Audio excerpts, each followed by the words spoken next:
Keep it locked in with us for your daily dose of hot tea only on Win Media 98.9.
Good morning, good morning, good morning. Welcome to Island Tea right here on Win Media SKN. Guys, it's hump day.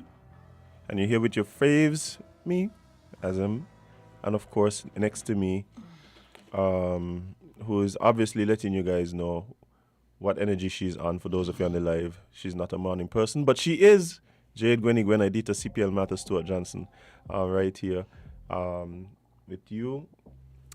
Jade, I'm scared, but how are you? I'm sleep deprived and traumatized. Sleep deprived and traumatized. Awesome. So, Indeed. Hey, guys, let us normalize telling people the truth when they ask us questions. Jill, I appreciate you telling me that. I am not equipped to help you deal with that. I know that. But I appreciate you feeling comfortable enough to share. Of course. See how easy that was, guys? Oh, wow. We have 73 cases. That's what going on? For once, Nevis is in front. What? What's happening in Nevis? There are 42 active cases in Nevis, and St. Kitts has 31. Congratulations, Nevis. Fair share finally. Fair share for all, boy. Finally. You know they're going to blame it on CCM thing. Oh, well. Bear in mind, though, it can't be that because... No, it was always before that. No, but it can't be that simply because a vast amount of the people that were there. I'm going to say majority or minority. We actually think it's people. Well, you know. We actually think it's people. The camaraderie between CCM and PAM seems to be strong. I saw some PAM shirts in the mix. Some? A lot of them, they were there. Only could I see some. A lot of them was over there. So congratulations, guys. Oh, somebody's saying Sengis has more cases. They're just unreported. How do you know that, sir? I don't know if there's more or less, but I do know that people ain't rushing to the place to get your COVID test. I want y'all start normalizing giving me stats when y'all just making sentences on the live. It's easy way around that, you know. I believe. You just got to say I believe. But yeah, I mean, I do know that there's underreporting. I don't know how that plays into the actual numbers, but I do know that there's underreporting. I know there's people right now home drinking ginger tea and lemongrass. There's lemongrass and ginger tea. Lemongrass and ginger tea Does not cure COVID. No, but it make you feel better, Jen. Okay. It helps with the symptoms of the COVID. It don't cure the COVID, but it helps with the symptoms. So I drink all bush tea, see? Drink all bush tea. And our island tea in the morning. As I should. So, your favorite council has spoken out about some things happening in the country. It's tea time. Indeed. So, I play me nice little graphics. Somebody want to call you? You want to call me for that? No. Okay. Hey, there's tea time. Indeed. So, the Christian Council and Evangelical Association is concerned about SKN's political instability. Prayers for a peaceful transition of power. That is something that way, you know? Maybe they got a revelation, a vision. Vibes. The Christian Council and Evangelical Association has issued a joint statement. But they one. No. I didn't know that. It's two. There's a Christian Council and there's an Evangelical Association. Before I continue, what is the difference? One of them is the basic on the surface difference is basically the Christian Council is the traditional, more established, long-serving churches. The churches that generally are called the sideway churches are the ones in the Evangelical Association. But all of them men serving the same purpose? What's up? I don't have a problem. Okay. You could have two, for instance, you could have two associations for the same thing. I don't know nothing. Okay. It might work out better in the favor anyway. Thank you for helping me figure out what that meant. One of them is the OGs, and then the young guns. Yeah, that's really the best way to put it. The OGs is the Christian Council. The young guns is the Evangelical Association. Gotcha. Well, they issued a joint statement ahead of the upcoming St. Kitts-Nevis general election, reaffirming their commitment to prayer for the nation during this period of political instability. Let me don't ask a question, guys. You know? Ask it. No. Go ahead. Statement reads, the Christian councils and evangelical associations, amongst other faith-based organizations of St. Kitts and Nevis, express grave concern and offer prayerful meditation during this period when the Federation is in a very critical political stalemate. The Christian community prays for a peaceful transition, calmness amongst the citizens, and asks that the process be allowed to take its course in an orderly and peaceful manner. We admonish all citizens and residents to adhere to the highest standards of our democratic tradition, by ensuring that we each play our part peacefully with the within the confines of the law of our federation. Welcome to the club. I just want to know, when has thoughts and prayers worked for anything? Like, give me one good example when thoughts and prayers have stopped hindered. But you fixed. would know that that's what happened. Oh. Because when things get fixed, you just walk out, they get fixed. Oh, but it's really the thoughts and prayers. So No, the thoughts and prayers this is- don't get us through this election. My, period. I don't have any issue with thoughts, prayers, well wishes, none of that. Of course not. I welcome them. But I want other things besides thoughts and prayers, man. Yeah, but when generally that is where the when that is the extent of the action. Yeah, because all I'm saying is we pray. Me see nothing else but we pray. And I feel like there could be other things. Like, you know. Well, then again, we don't want the church. Do they want the churches involved in politics? I think they said no. So, Which I don't understand. you know what I mean? But, you know, I don't understand. Like, and again, that's why we want to get thoughts and prayers. yeah, but like I tell them, welcome to the club. I think most people, there's a vast majority of us who are hoping for a peaceful transition of power, that we have an incident-free, at least when it pertains to physical violence, want that free and clear during this time period. I think that's what most of us want. So I mean, welcome to the club. Yeah, a good majority. Well, welcome to the club. But I do feel like I hear this statement pretty much every election. It seems like they just went in the files, pull up the one that they used during election time and I put it out mean, again. they had a fresh one anyway, because the election was only 2 years ago. Yeah. You're right. Might as well use it again. Mm-hmm. Hopefully this time it sticks. Yeah, I mean, whatever you do, like for instance, like whether or not you believe in prayer, I don't think you should shun somebody for prayer. Like No, if that's yeah, if that's yeah, if better that- pray. if If you that's- see what's going on in the world, yeah, better pray. yeah. So Just saying that can't be the only thing that Yeah. fixes things. no, but for instance, we talk about not wanting the church involved in politics, but I do believe that. But the politicians going to church every Sunday? What y'all want, eh? But then at the same time, like how do you stop somebody from going to church? You understand where I'm coming from? No, but outside of that, the role that the church plays in society generally has to do with encouraging righteous lifestyle, righteous as it relates to the teachings of the Bible, teachings of Jesus, etc. How we carry ourselves, who we put our trust in. All of these things I think are relevant during this time. All of these things are relevant during this time. When you're running up and down behind politicians like as if them is the ones who can save you, them is the Messiah. Like perhaps you need to go back to church and hear a message that speaks to, hey, don't put all your faith in man here. Because right now you're looking kind of crazy out in the streets. I thought we knew that. No, Jade. And sometimes even if you know, you have to be reminded. True. You understand where I'm coming from? You know these political parties giving me culture currently.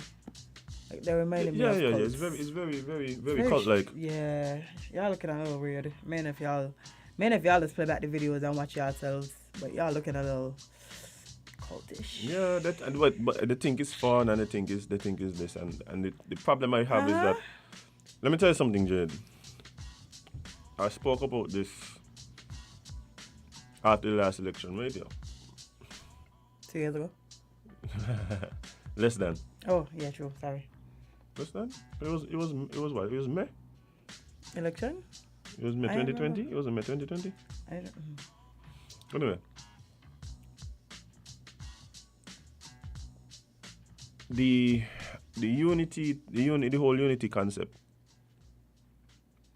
For me personally, it didn't really matter who the players were and all of that. I would prefer to see a government where we have a coalition government where we have representation from all the parties, right?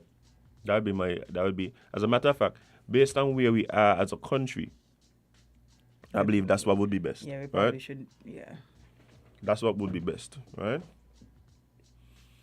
The reason for that is I believe that some of what we have seen over the past, let's say, 8 years could be the impetus for some degradation of this tribal culture that we have, this blind political affiliation that we're seeing. I do believe, though, it serves the politician well to have these fanatical, like you say, cult-like followings that follow them blindly, support them blindly, etc., etc., etc.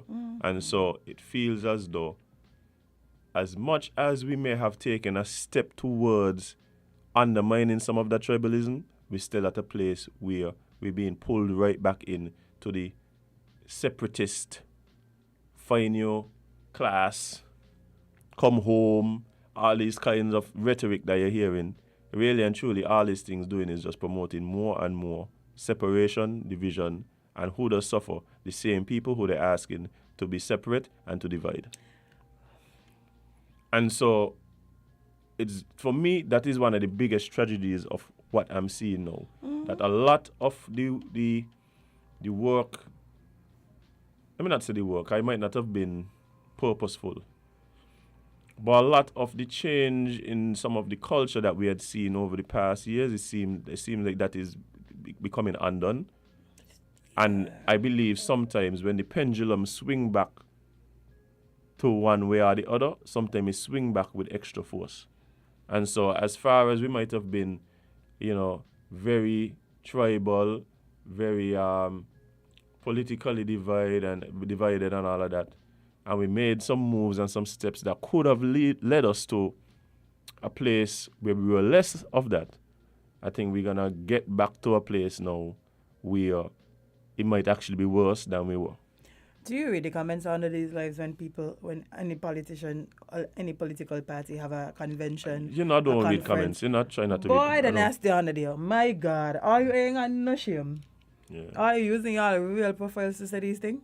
Yeah, they feel it in the heart, Jade. Okay. They feel it in the soul, so they say it. Vibes. I think that's one. And then two, I think the other thing too, a lot of them feel like things that happen online ain't real. No, they ain't think. Social media is real life, Azim. Yeah. That's some mystical world that y'all just escape You could just to. say anything and there's no consequences and nobody does actually remember what you say outside of that, out of that magical place. Interesting, eh? Interesting. I continue. Yeah. So I that is one of the things that saddens me the most about the present situation. I would like I'm gonna be honest with you. I'm gonna be honest with you, and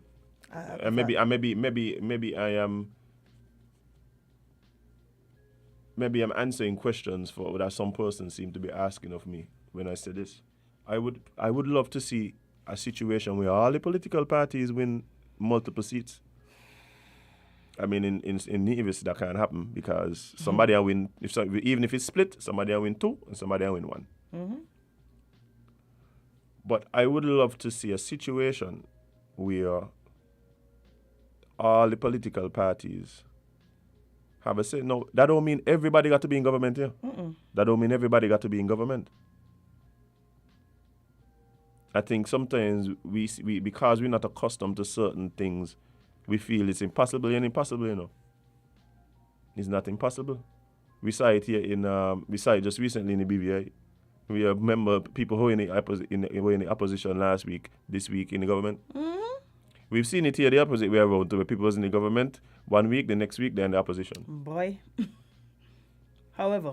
But tell me. It is possible. But tell me, can we get to a place where the people who we elect can somehow come together and put their differences aside for the betterment of the country, even serving their own political interests by not undermining other politicians, but by just doing a good job? You mean in St. Kitts, or you mean? Just do a good job. Oh. I love how you just want these nice things to happen, Oh, friend. Jade. Bye. And I'm not necessarily an optimist, I'm not necessarily an optimist. But just like common sense to prevail? But the idea that these things somehow are impossible does really, it'll get to me. Because the thing for me is, right, and that is why I said a few weeks ago, when things like this happen, there's a silver lining, the silver lining when things like this happen, it forces people to learn about the system. You have to learn about the system because things happening and, okay, what going on? Wait, they could do that? how this happened. Okay, what the possibilities are, what the options are. You're forced to learn. When me just to the asking, how do you decide who gets to be prime minister? Well, that easy, you know. They vote. They could even vote.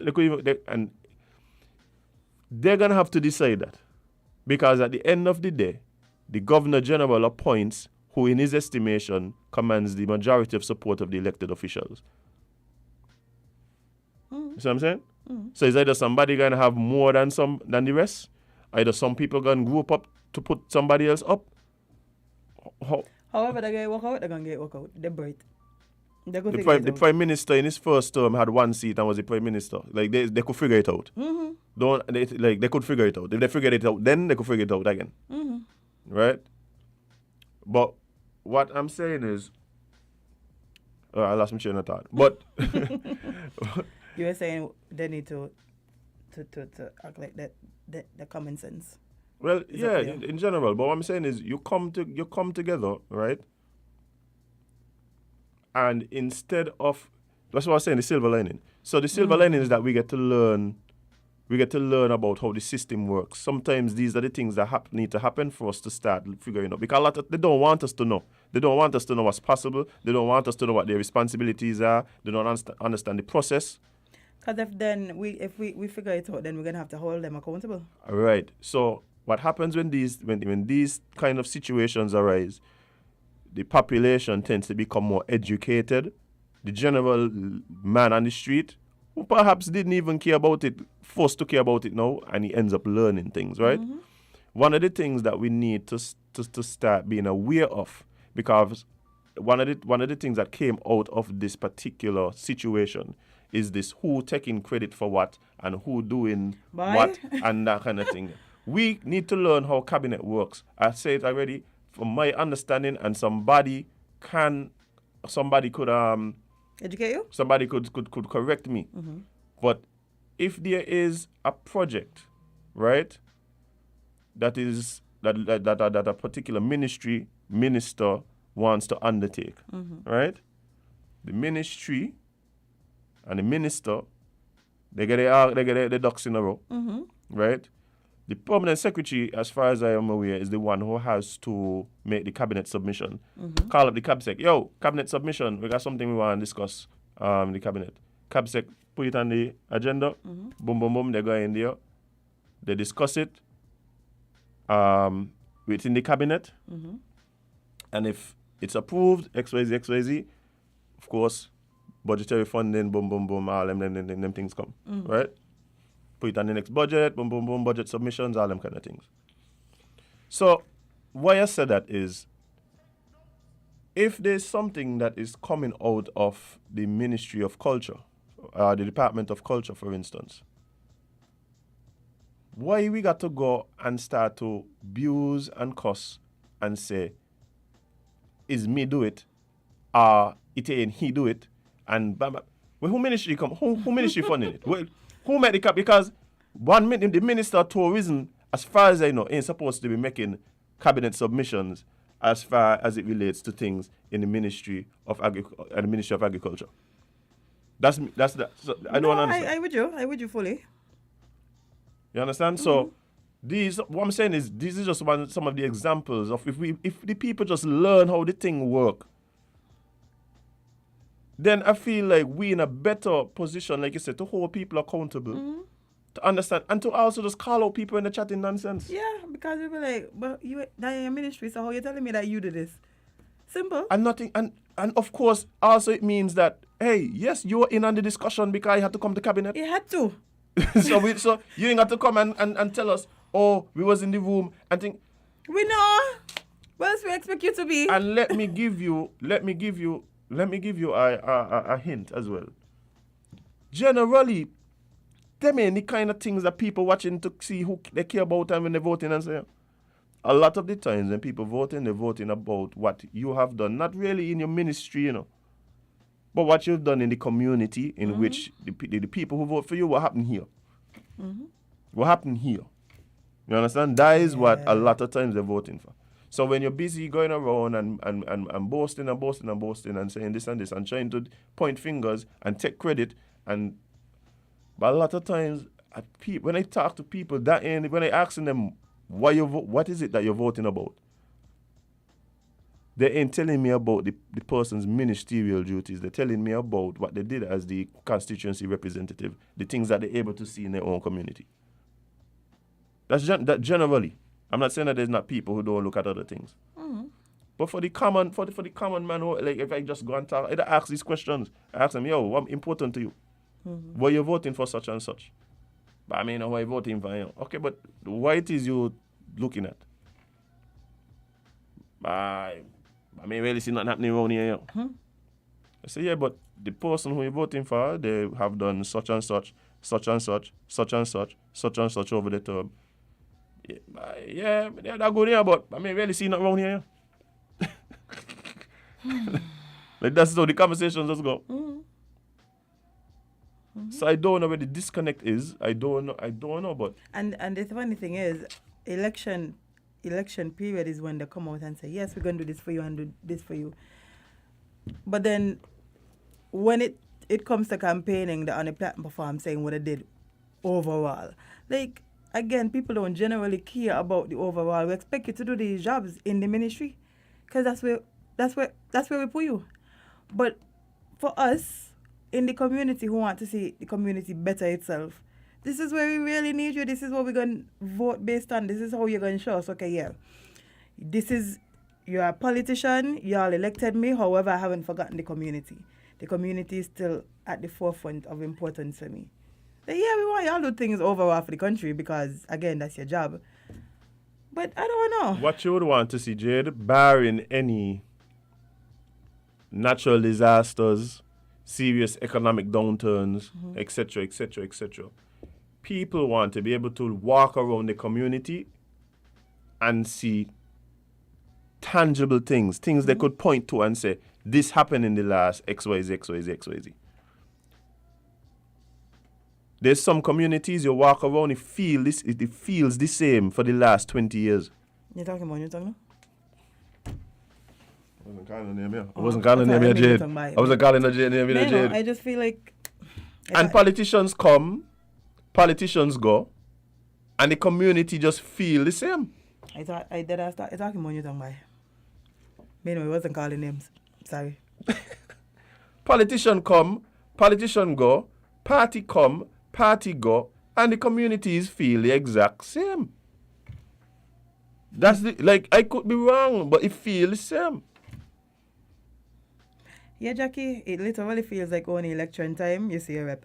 I remember that month, I was so shocked. I said, he lost, no? What he doing over here? It got to be he lost, man, because ain't no way. This man feel like it is okay to come campaign. No, I will see him in the last 5 years. Please. Again, and I'm not saying this is true for the politicians nowhere, but do not make the same mistakes as y'all predecessors. Y'all see why we decided to move them. Y'all see why we decided to pick somebody else, why they can't return to cabinet, why they can't be re-elected. Please don't make them same mistakes. We say all the time here, learn from the mistakes of others. Ain't hard. What happened is, Jay, that there seems to be see, every election come, somebody does win. Yeah, man. Somebody does win. There's always winners, right? Mm-hmm. And so, because of that, subsequent politicians, campaigns, etc., they look at what was done by the past winners. Now, sometimes what you have to recognize is that sometimes then people win by default. Yeah. I mean, because they have to win. They have to have a It ain't winner. really that what they was doing was so great. No. It's just that we had sometimes They it's just like happen to have more votes. But the last one ain't thing. But Somebody sometimes got to win. sometimes it ain't really that the job was just amazing. That's why they win. Mm-hmm. And when I say the job, maybe by the incumbent or maybe the campaign job by the other. It don't always be that way.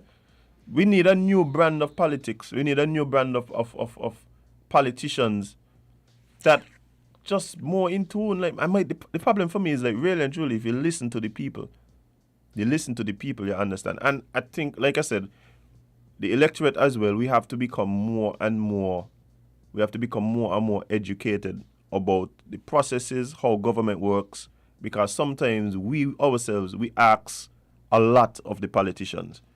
Sometimes I hear people asking for certain things and I go like, that might be difficult to achieve based on the limitations of the you understand? And again, that is why sometimes we treat the politicians like they're the messiah, right? And then we figure out, and then we wonder why the politicians have a God complex. And now in situations like these. But anyway, I like again, pray for peace. Pray for peace. Good morning, caller. You're live on ILNT. What's up? Hello. Hey, good morning. Hey, good morning. What's up? Good, man. Good. I'm here listening for the most of it. You said something about communities never look different. Politician come, politician go. The problem is not the politician, the problem is the people. Because when certain developments are upgrade in certain communities, the people don't care it. So, because what I'm saying, we people in St. Kitts, we operate like children. You go take the child to a store, you buy a battery operated tie for it. Who will buy the battery to keep the tie? Is you, the parents who buy the tie.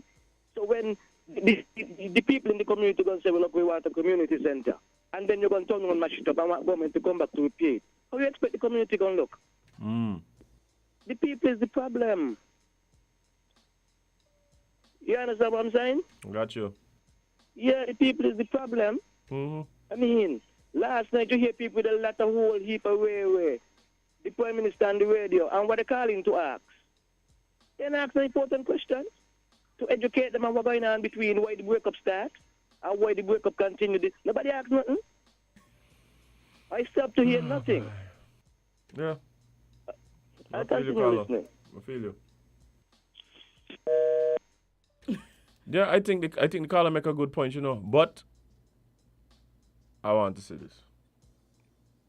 Yes, there's a lot of situations. We know them, Jade. We know the situations where you just wonder why it is going on with them people over there. You just got to wonder. When they saying graffiti is robbery. Feces. Well, I wasn't even going there, but yes, you are correct. You should, man. They use the thing. That does go there, right? But is it that we are able then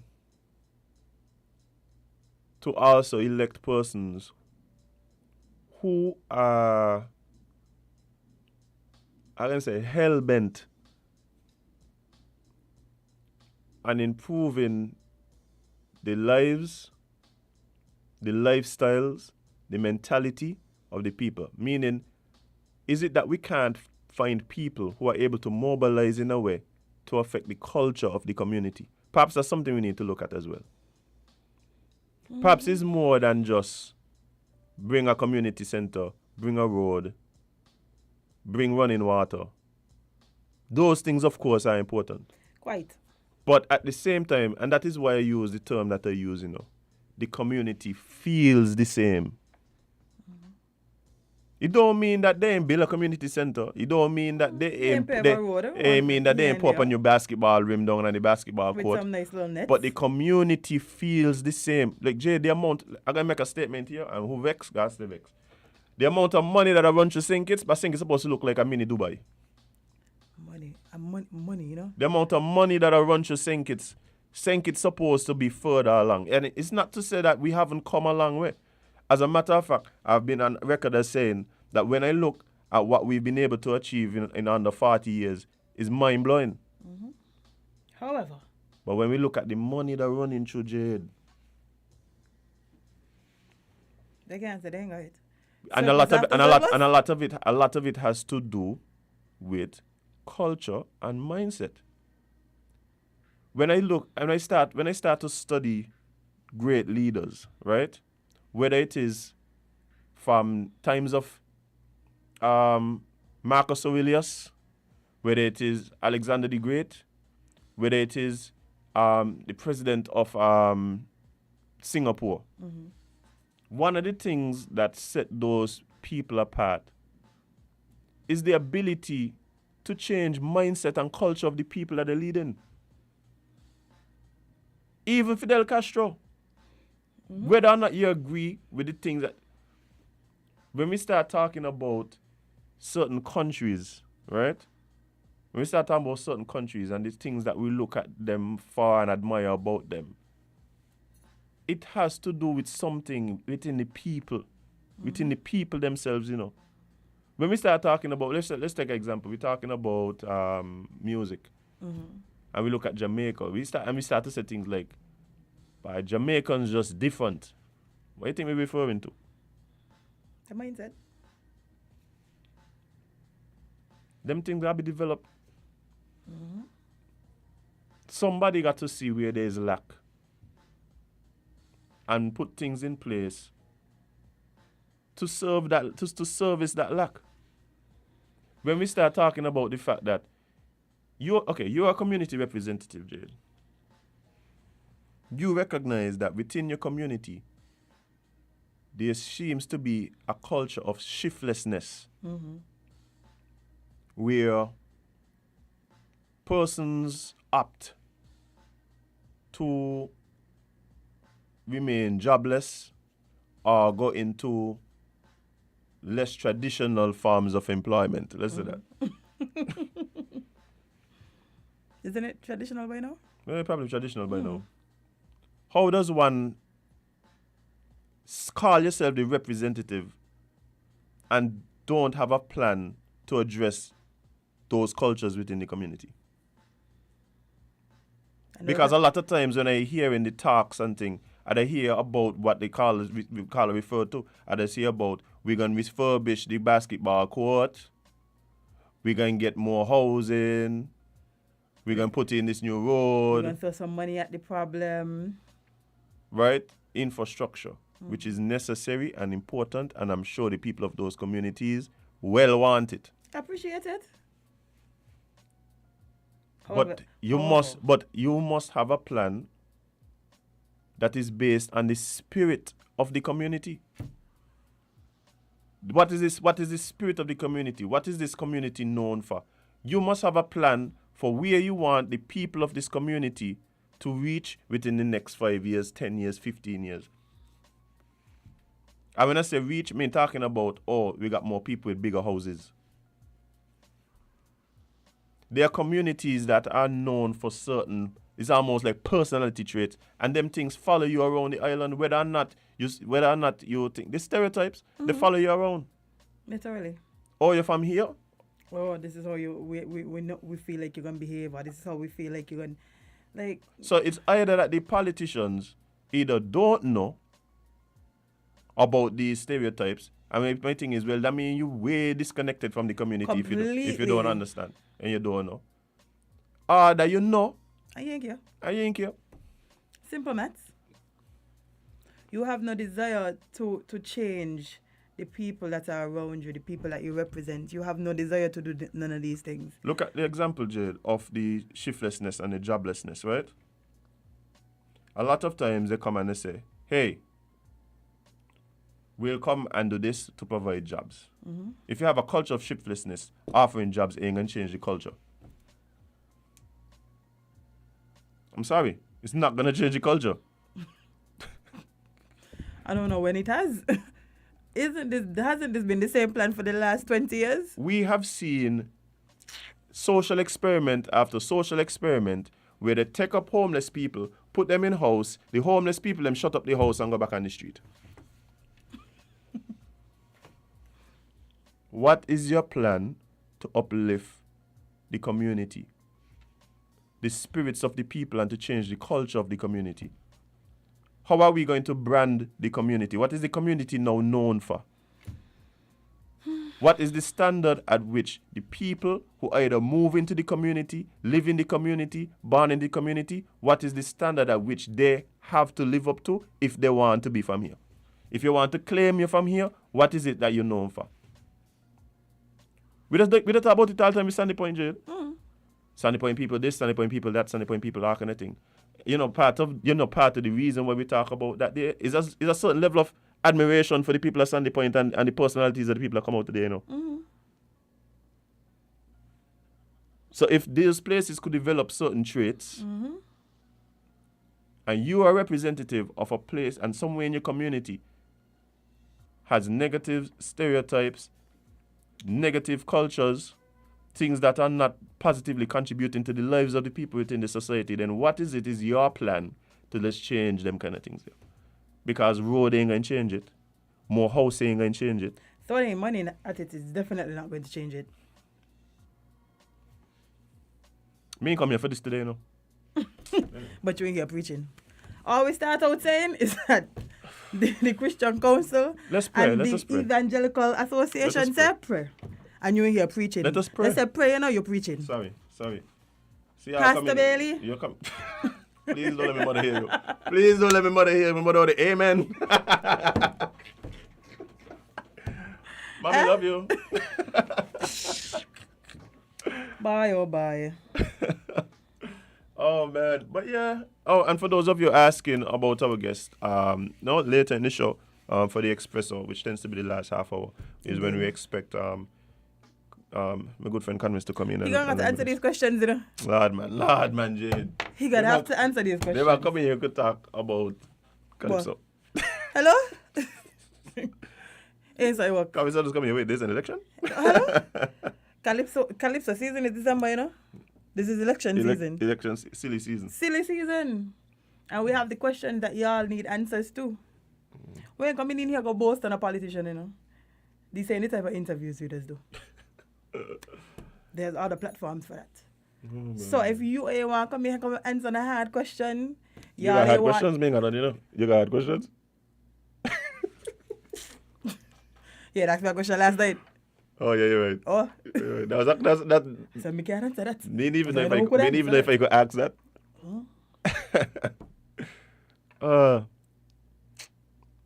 Anyway. Somebody speaking about the need to approach these things from a spiritual point, perhaps. Or perhaps just from a behavioral science and sociology type of approach as well. I feel like that would go a long way, man. Could help. Yeah, I feel like Could that help. one would go a long way. I don't have a problem, you know. Look here, imagine. But you have to do the work as well. Yeah. There's a verse in the Bible. I don't remember it because I don't read it. But I remember it talking about work and prayer. Help me. Work and prayer? Mm-hmm. That's all the context to it. I think you mean faith without works is dead. Okay, see, I know it. Close. I was close. Faith without works is dead. So yes, prayer is important, but we also need the work, man. We also need the work. Yeah, and you see Cleo saying something there. I think for the first time in a long time, that statement might not be true.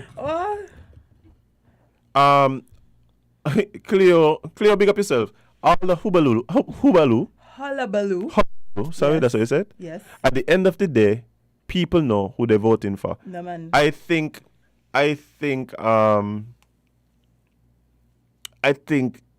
there's truth in that statement. I, however, believe that at this particular time, it's less true than it's been. I honestly don't. I believe when I talk to a lot of people, one, they don't know who gonna win, and they don't know who they're voting for. A lot of people don't know who they're voting for. You know why a lot of people know who they're voting for? We just start to see some of the candidates coming out. We don't even know who they're to vote for. We don't even know who is there to vote for. So of course we know who we're voting for. You want to take a call? Let's take a call. Yeah, then we're going to move on to something else quickly. Good morning, caller 11 LNT. Yeah, just before you guys move on, man. For me personally, I wasn't really impressed with that interview last night at all. You know, to me, it seems like the interview was designed and was already set up even before they started last night. You know, But that's strategic. It was very strategic. Very strategic. And it just like when the interviewer put something out when he's exempting the Prime Minister on what to say. You know what I'm saying? And the hard questions are not being asked. I didn't hear nothing about term limits last night. You know, I don't know if I didn't catch him from the beginning, so I don't know if he said anything about the two big questions that's facing the team unity construct, term limitation, and fair share for Nevis. I didn't hear anything about that last night, and especially from the callers.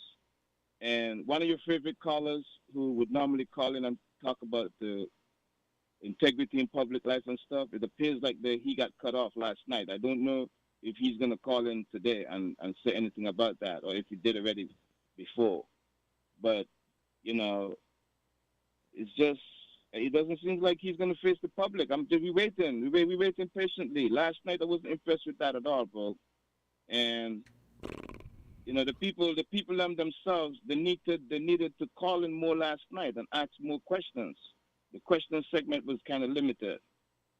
But, you know, I didn't hear from the Prime Minister himself about the term limits and fair share for Nevis, which is the 2 pointing issues right now that's facing him.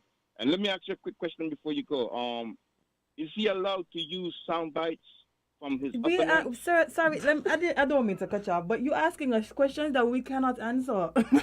Remember, that was not our show. We cannot answer those questions for you, sir. You have to call them next time and ask them. Yeah. All right, okay. I just wanted to point out that I just noticed he using sound bites with other parties talking up on his behalf. Maybe I'll get on him next time when the show comes on next week. But thanks a lot, man. All right, man. Appreciate it.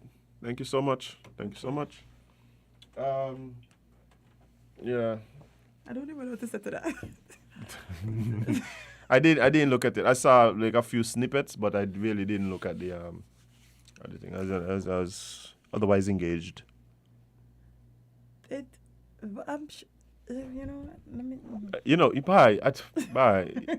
You got certain things that has happened, and others be like, yeah. I'm shocked that you're shocked. I'm more shocked that you're shocked. No, I mean it's no.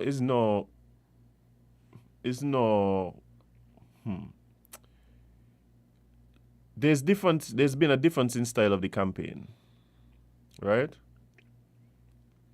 Some parties are choosing to do traditional public meetings, where there's outdoor. Those tend to be a little more energetic. They tend to draw people who are mainly your supporters, that kind of thing. Some parties have chosen to do the town hall style, which, short presentations, and then there's opportunity for persons to come up and ask. PLP has a different style, which doesn't have, at least at this particular time, there hasn't been a lot of, let's say, public meetings and thing. But we do have a rep coming on next week at least. Yeah.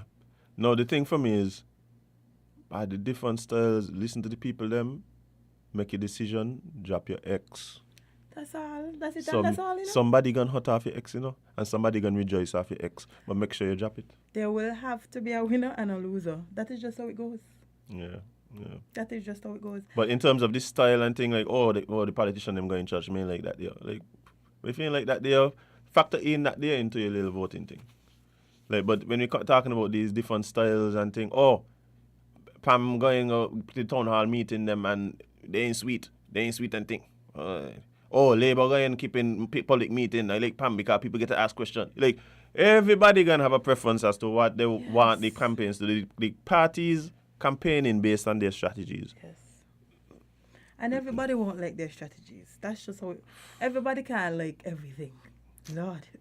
But the thing is, by any for you to like observe, listen, I try to appeal to as much people as possible. To as much as you might feel frustrated about some of the things that are said, listen to as much of all of the persons, particularly those who are coming to you for your vote. You're the persons who are vying to be the rep of whatever constituency you're in. Make sure you take a listen to all of them. Simple. Sometimes you're going to it with your already preconceived notions. Well, last night I was just reading the live like, huh? Sometimes y'all is just, I don't feel like y'all just be trying. The truth is objectivity is scarce, Jade. And don't get me wrong, we are all biased and we are all hypocritical. But sometimes when you can't even try, they don't try by. Can't even try, bye. Anyway, let's Yeah. jump into something else quickly. Sure. You want to talk about the thing that happened yesterday in America where 23...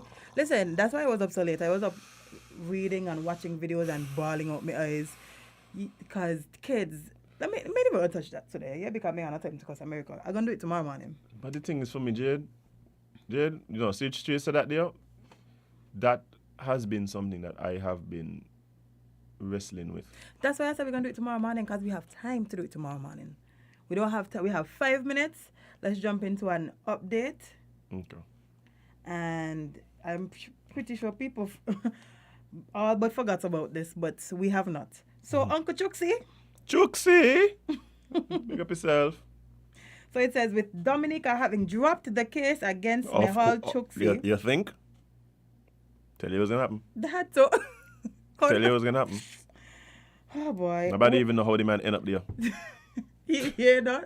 The boat say no. Nobody know how he The ended up there. captain was there, so you can ask them. The only people that had know that Chuxie was coming The police. was the police. Bruh. Bye. Come on. Anyway. Can we get the Netflix? Anyway, continue. Where do India's efforts to bring him back stand? Leave the man alone. Leave the man is Chuxie. not coming back. Leave Chuxie. Actually, bad debt. Right off that. Right off that money there, man. Jesus Christ, man. Authorities in Dominica have dropped the charge of illegal entry against jeweler Nehal Chuxie. Illegal entry. But the police waiting on him. Hey! The police waiting on him, but they charge him with illegal entry.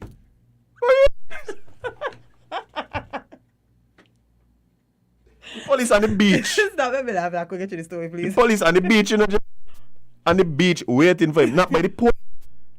So, you know what's funny to me? How the police waiting for him and they see who bring him? So the boat just floating by itself. How am I entering the country legally if I have a welcome party from the authorities? How am I blindfolded, but it's me? Me getting locked up. I didn't even know where I be.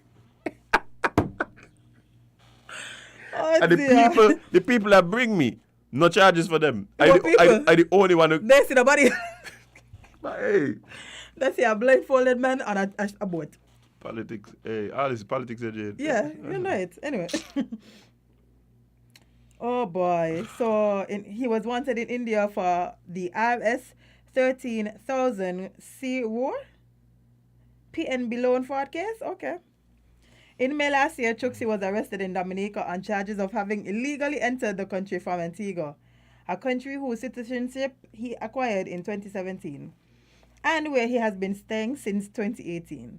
Chuxie had claimed at the time of his arrest that he had been abducted from Antigua and Barbuda, allegedly by Indian agents, and forcibly taken to Dominica in a yacht. Oh, well, he arrived in style. After the torture, Well, you know. at least he was comfortable while they were torturing him. At least. India tried to get Chuxie deported from Dominica, but its efforts hit a roadblock after he was granted bail on medical grounds in July 2021, and allowed to return to Antigua and Barbuda. What did India do to get Nehal Chuxie back? After Chuxie was taken into custody in Dominica, a private jet carrying Indian officials reached the Caribbean island nation on May 28th last year to bring him back. Flight come too late. The flight come too late, yeah. That's what happened. That's Yeah, the flight come too late. By the time the lawyers get involved, yeah, you miss your window. But after the alleged illegal entry case was committed to the court in Dominica, the jet had to return. Well, y'all think I would have just gone with the man just so? Y'all say he illegally entered the country and I just think I'm going to just put him on a plane? Put him on another plane. Oh, And apparently it ain't got nothing to do with that. Bruh, Like- come on. Big up Chuxie lawyers them one time. Why? Right? Chuxie's legal team asserted that contrary to claims made by Antiguan authorities, the jeweler did not flee Antigua but was abducted after a honey trap was laid for him. Mm-hmm. The legal team claimed that Chuxie had been befriended by a woman over a period of 6 months and called to an apartment in Antigua on May 23rd last year. Sound about right. Yep, where a group of men abducted him. He was then allegedly beaten and forced into a yacht before being ferried to Dominica, they alleged. Mm. In June, media in Antigua reported it was the preference of the cabinet of Antigua and Barbuda for Chuksi to be repatriated to India from Dominica. Subsequently, the country's Prime Minister Gaston Brown said on multiple occasions that the citizenship of that alleged crook would be revoked and that he would be repatriated to India. Oh, you thought. You thought. Lawyers for Chuksi, however, argued that the Diamantia was no longer a citizen of India and that he could not be sent there against his will. Chuksi acquired Antiguan citizenship just over a month before he fled India in January 2018, making use of the country's citizenship by investment program. All that there was so funny to me. They're saying they didn't come. Remember, at one point they were saying they didn't complete the application and he actually wasn't a Antiguan citizen.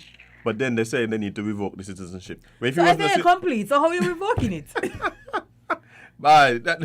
Hey, this whole thing was just A mess? A hot mess. Can you send me back to India? Me from there. Me from there. My citizenship said Antigua. So when you sending me back to another country? Yeah, so what? Oh, he paid $100,000 for his citizenship, by the way. Cheap. USD. Cheap. Reasonable. Yeah, man. Probably catch a deal on that there. I buy one, get one free? Yeah, A 2 for 1? A burger? Man, he got to get a discount, man. Well, what has been India's argument?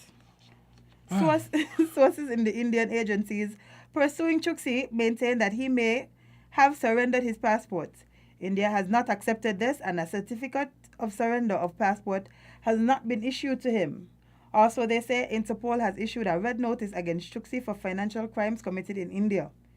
Indian agencies argued these points before the Dominican High Court, but the court granted him bail and allowed him to return to Antigua. Dominica ain't want to get mixed up in anything. You see what happened, right? If they had just come, go to the proper channels, talk up, it might have taken them longer, whatever, but they might have probably gotten him. They might have gotten the Antiguan government to decide, hey, let's give up this dude.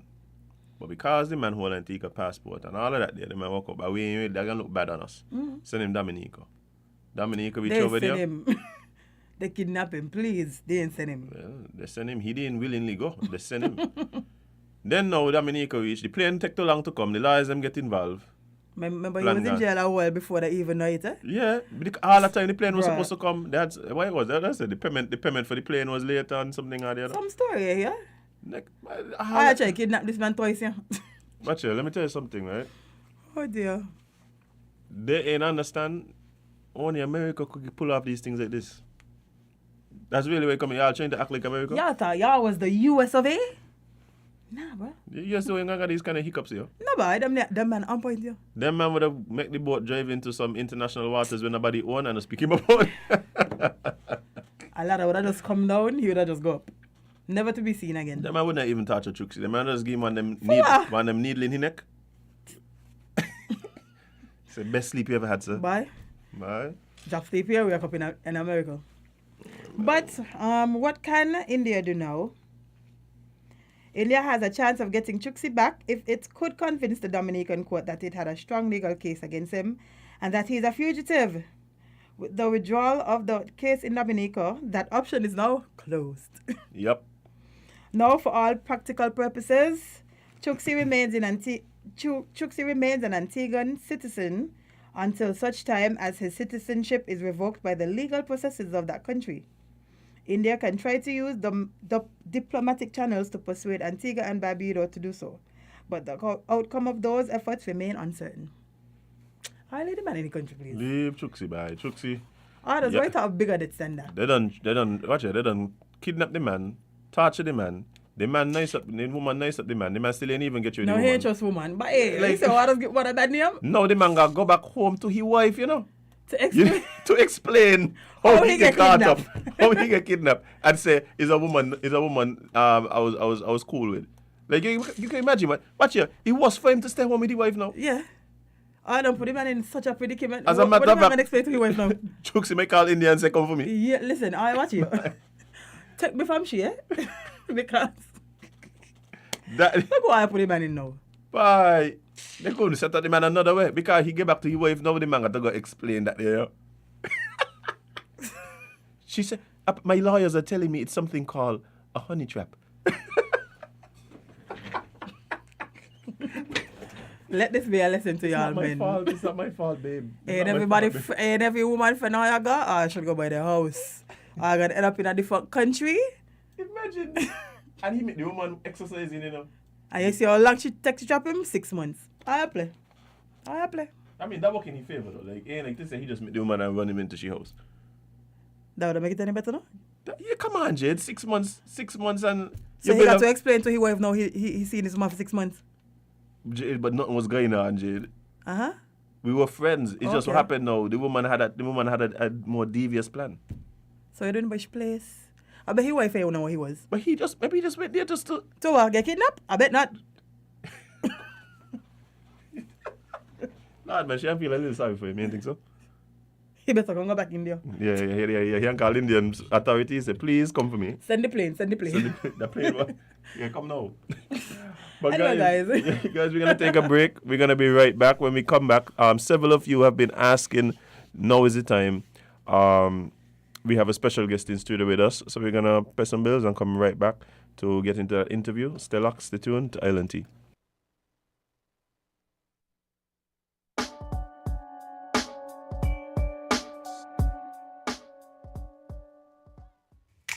Maybe it's the way the brilliant gold liquid reflects our sunshine, or how the bright blue of its label mirrors the clear Caribbean skies overhead. Maybe it's the fresh, crisp taste of this beastly cold beer on a scorching hot day. Maybe it's even the way it brings us all together. But one thing is for sure, Carib is very much a part of who we are wherever we're from in the Caribbean. Carib. It's the way we play. Drink responsibly.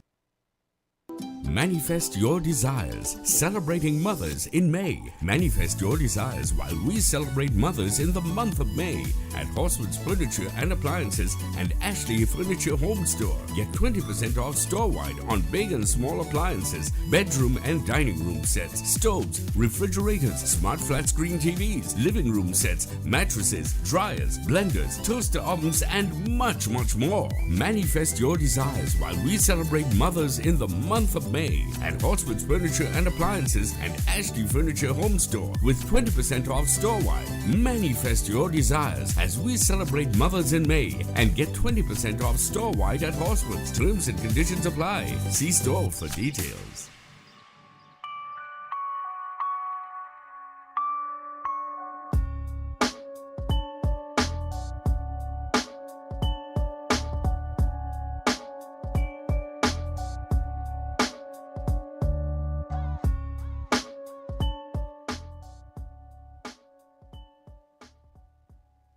Good morning, guys. Welcome to Island Tea right here in Win Media SKN, where Jade is freezing herself. I am literally Turn on freezing. the AC. Yeah, 27, friend. Okay, lock it out so long. I do, apply. But guys, in studio and hopefully not as cold and chilly, is a friend of the show. He's been here before, and I know a lot of you are looking forward to this conversation. In studio, we have with us candidate for constituency number 3 for the St. Kitts-Nevis Labour Party, Konris Maynard. Konris, how are you doing, sir? I'm doing okay. You know, I'm recovering from a little. I don't know what it is. It's a Howard dust. You don't start one. Sahara dust. We're going with that. Yeah, okay, let's go with that. That's a safer one. Yes. Right? Safer one. But I'm gonna tell you, and if you know what I'm seeing. I seen a train here, Jade. What's that? When his comrade was here, what did be a few weeks ago, he walked in the studio. I said, "Bye, you look fresh, bye." Konris come in here, same thing. Something good out of the Labour Party here. Absolutely. Something good out of the Labour Party. Absolutely. Fresh. That's a good one. Fresh. Yeah, man. I feel like they've had the least amount of stress this far, so they should look as fresh as possible. They're having a good time, man. So you then admit that some people are in fact under stress. I mean, given the current climate, I'm pretty sure that you can find at least 2 stressed out people currently. Be it some of them may be unemployed at the current time, but stress no less. Yeah, man. Yes. Stress around, direct. And I think that it has it has moved from the political class, and I believe it is actually affecting the electorate. And I think that I keep talking about the fact that just moving around, there does seem to be a sense of some anxiety. You're a little bit away from the mic. Oh, sorry. There does seem to feel like a bit of anxiety, just among the general public, as it relates to the present political situation. How would you just briefly describe where we are at politically? Right. Well, thanks, Azem. We're not in a good place politically as a nation, right? Where we are, these are unprecedented times. I cannot recall in our history or in the immediate history of any of our neighbors that we have a situation where you have a prime minister who fired more than half of his cabinet in response to them bringing a motion of no confidence against him. So we're in unprecedented times. We're also in unprecedented times because what that means is that anyone who might have been there to pay attention as to what is happening in our government, they're not there. So you have effectively created, people run from this word, but between the dissolution of parliament and the next election, you effectively have a dictatorship because there's nobody who is going to be able to check what the prime minister is doing. Nobody. So we must not take that lightly. And perhaps after the upcoming elections, as we go into things like constitutional reform, we need to evaluate if those are things we need to protect ourselves against during the transition of governments.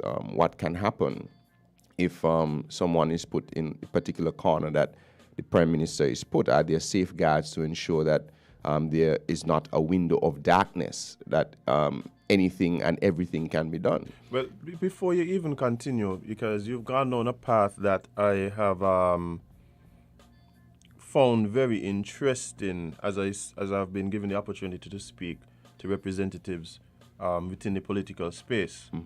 And that is the path where we see legislation, amendments to the Constitution, reforms to our laws, etc., that safeguard against what we now know is possible.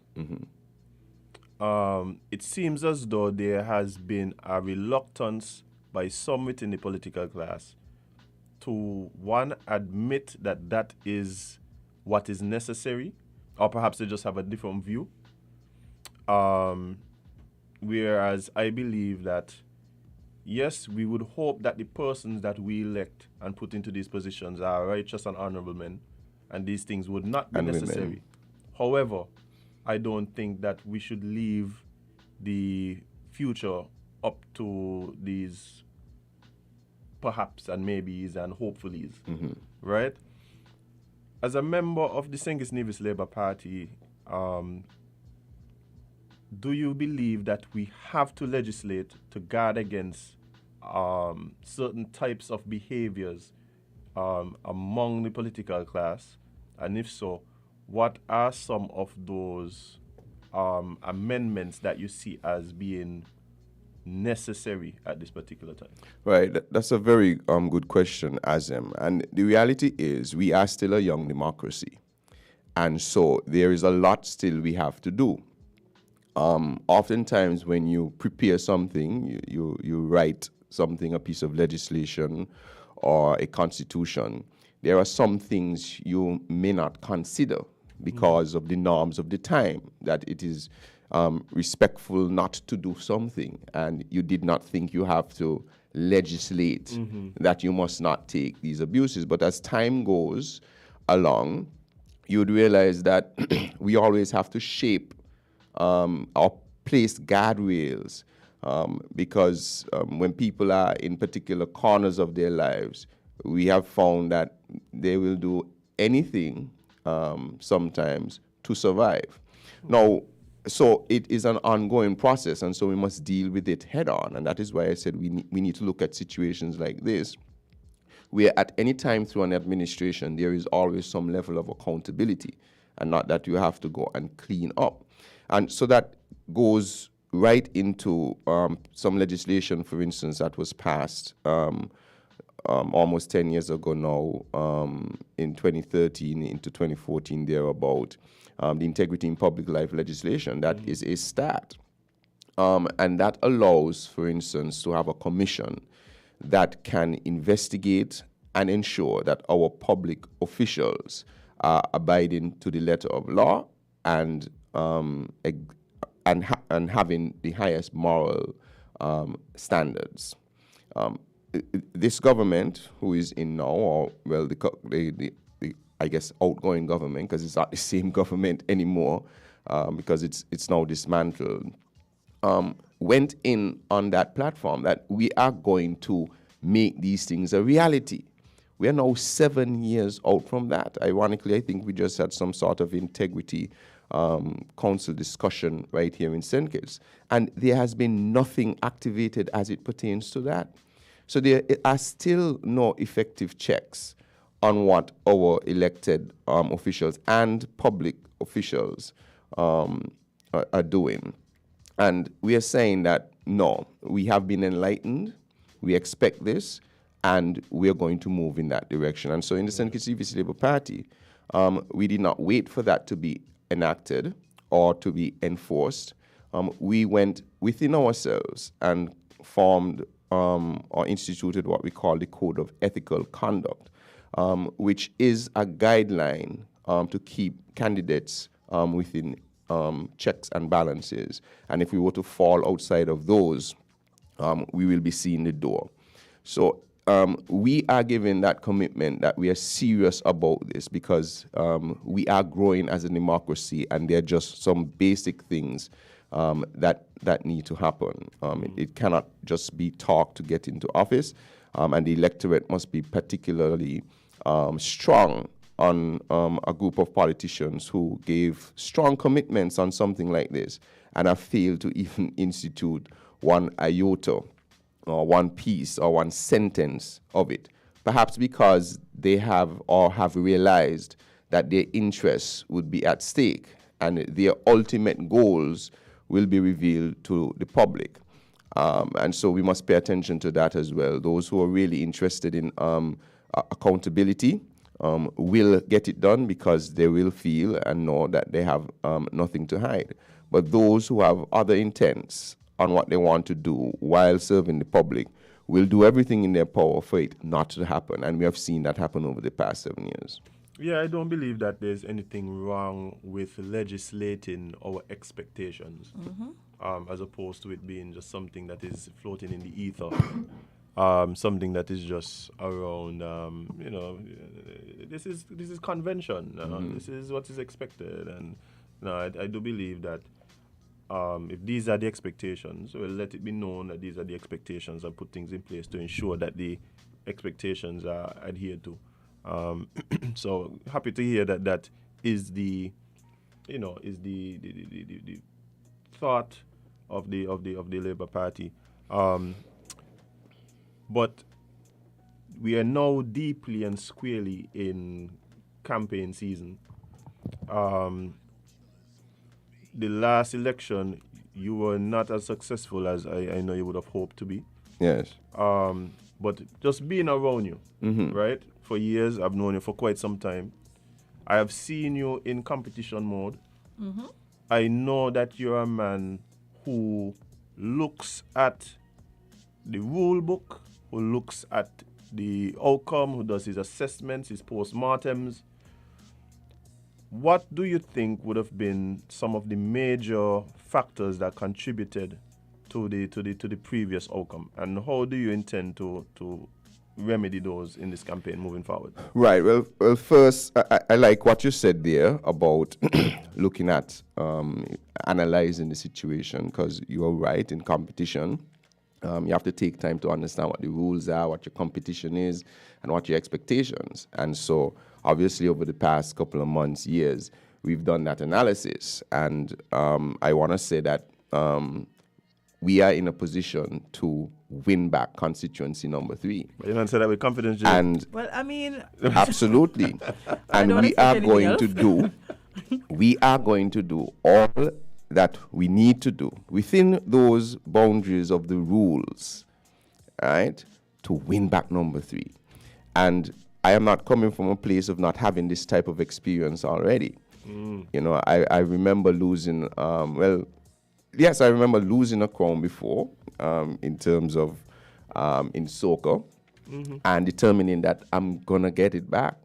I remember, you know, all that was said when I was, for instance, I won in St. Kitts, a couple crowns, but I didn't win in Anguilla. Yeah, I was there. Right, you were there. And so that year I said, no, I'm going to win in Anguilla. I went down, I didn't take the flight that the organizers set up. I went down earlier. I evaluated the environment. I went to the Calypso shows there. I felt what was happening on the ground, and I crafted a strategy to win. So I want people who are listening in constituency number 3 and the nation to understand that we have crafted a strategy to win back number 3. But looking at what has transpired, there were a multitude of factors. And some analysis would have to be done further just to quantify the amount of effort that the government had placed in constituency number 3. It was multi-pronged.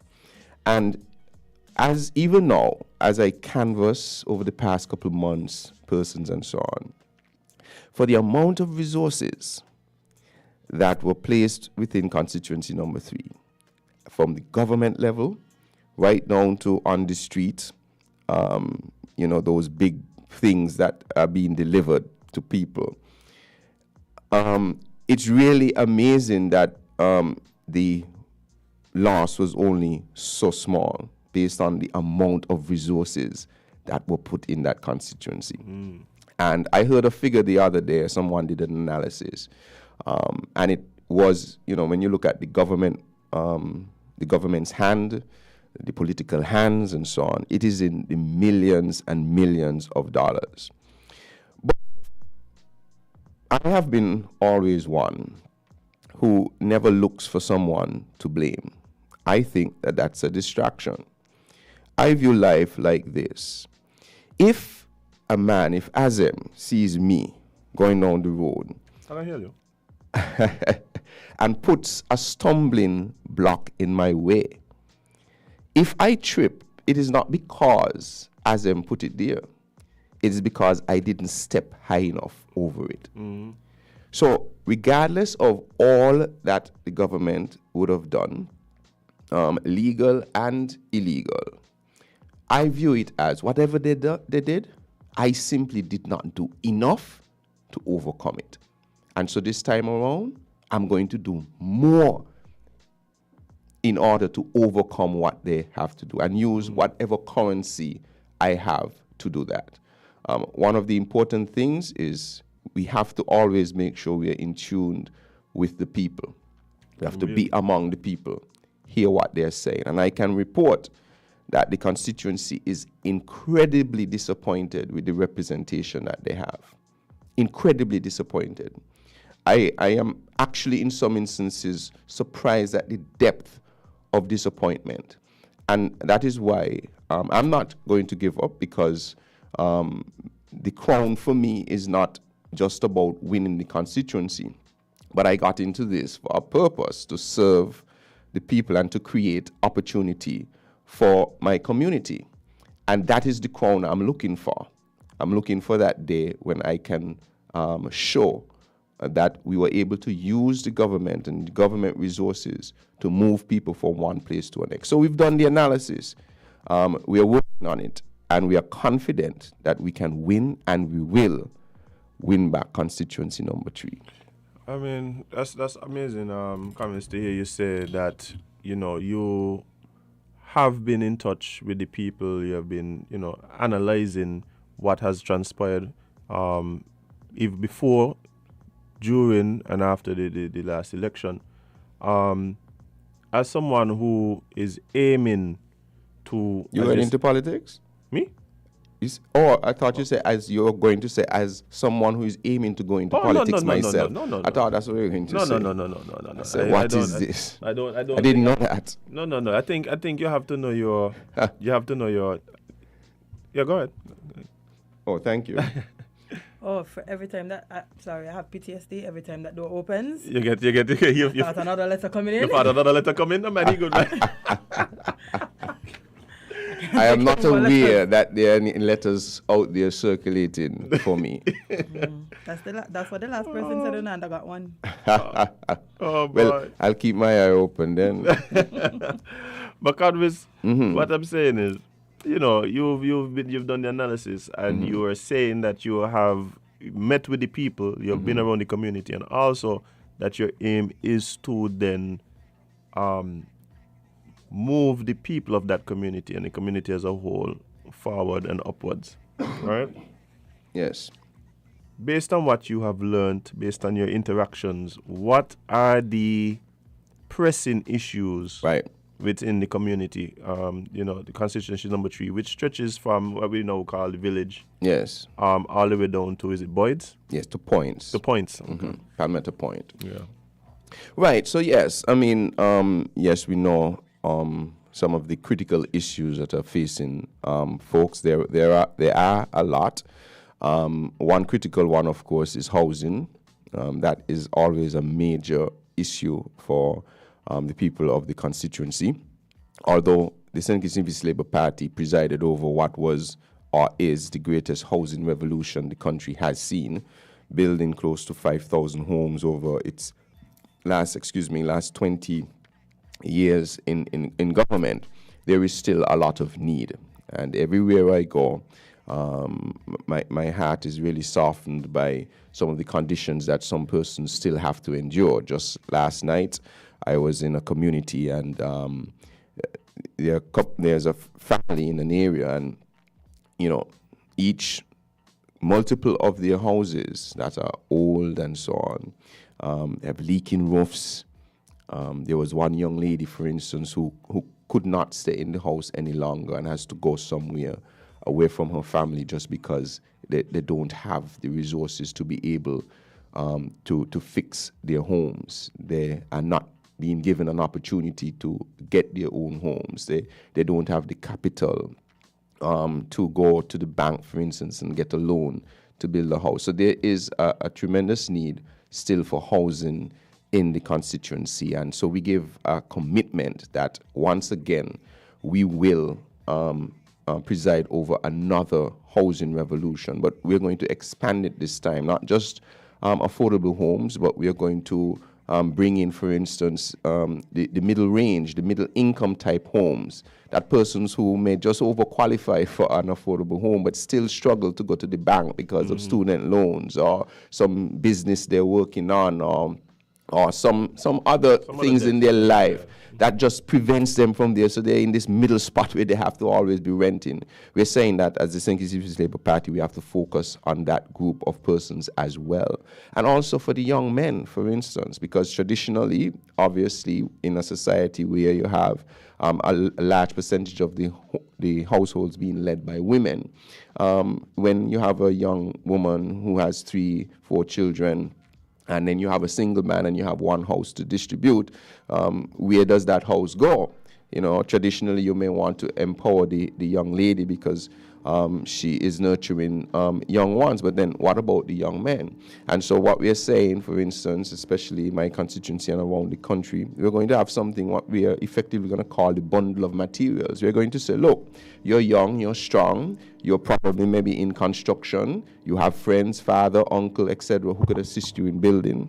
So we will provide you with the bundle of materials so that your cost is only based on the reduced price, the tax concession price of the materials, and we guide you in the process. So we provide you with the plans, we provide you with all the building board approvals, you go step by step, you get the materials for your foundation, you build the foundation, that gets checked off and so on. And so that the young men can be part of building their own, right, and being affordable for them as well. So while we are building out our housing stock for the affordable homes and and the middle income homes. We can also have young men engaged in empowering themselves through home ownership as well.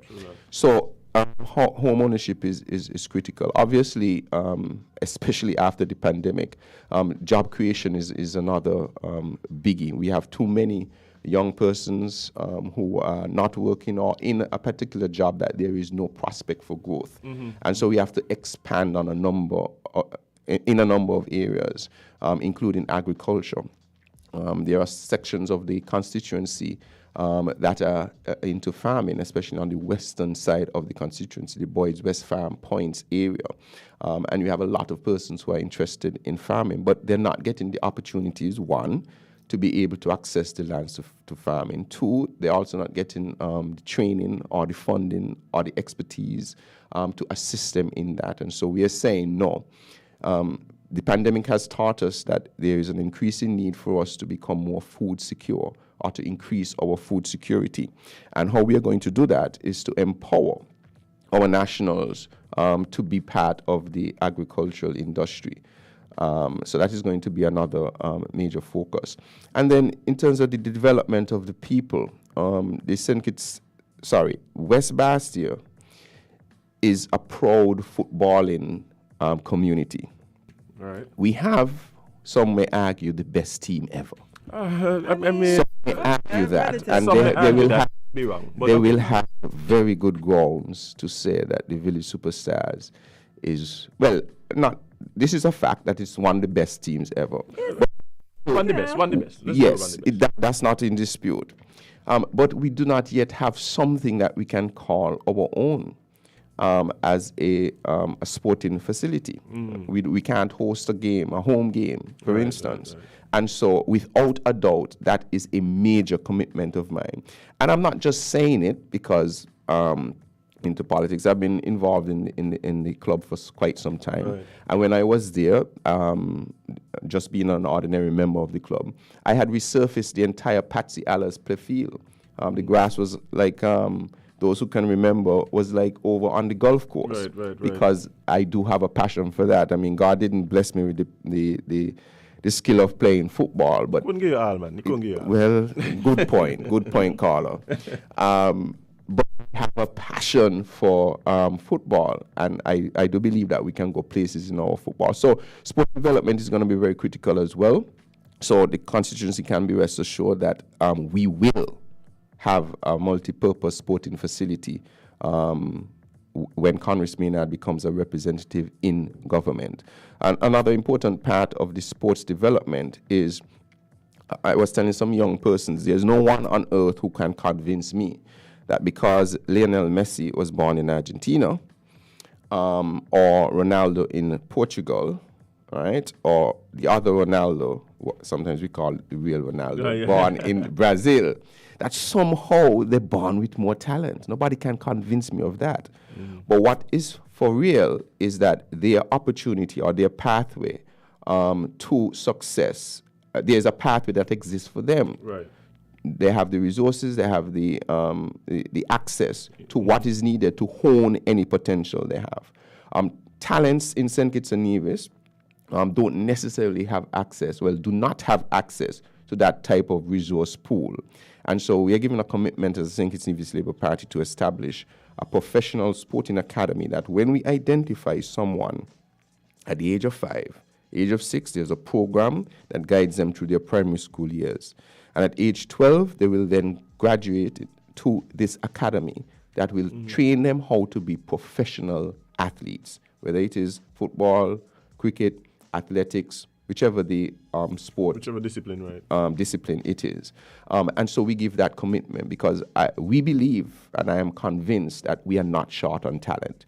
Because with raw talent, look at where we have reached. You have Kim Collins, you have Keith Kayambo Gomes, you have others, Atiba, Harris, and so on, who have, they started off with very little compared to a Messi when he was identified, went into the Barca Academy and was honed by professionals. And so we are going to make that investment. So those are some of the things. I mean, as I said, could go on and on. Education is also a very important one in the constituency because we are affected by the situation of the Bastia High School. So we're going to ensure that we have a Bastia High School. That really hurts my heart, having gone to the Bastia High School to see how we have allowed politics to prevent an entire generation, well, 2 generations of students from ever understanding what it was like to have a wholesome high school education. That is a sin that we need to correct. Repent. Definitely, right? And then within the community, of course, there is a lot of work that needs to be done in terms of the beautification of our community, establishing and maintaining the green areas. There are a lot of children, for instance, in camps that don't have anywhere to play. That is part of a healthy development of a society and a country. We must promote that type of healthy living through physical activity, and we are going to make the green spaces and parks available for that. So those are some, and as we go, we could talk about some more. Jed? Well, I know since election is literally around the corner, one of the big issues for a lot of people has always been the overseas voters. And especially since we live in a society where our constituency system is what we use. What is your take on having overseas voters be an essential part of this election? Right. So oftentimes we like to bunch everything overseas voters. Well, at one point I was an overseas voter. I went to university.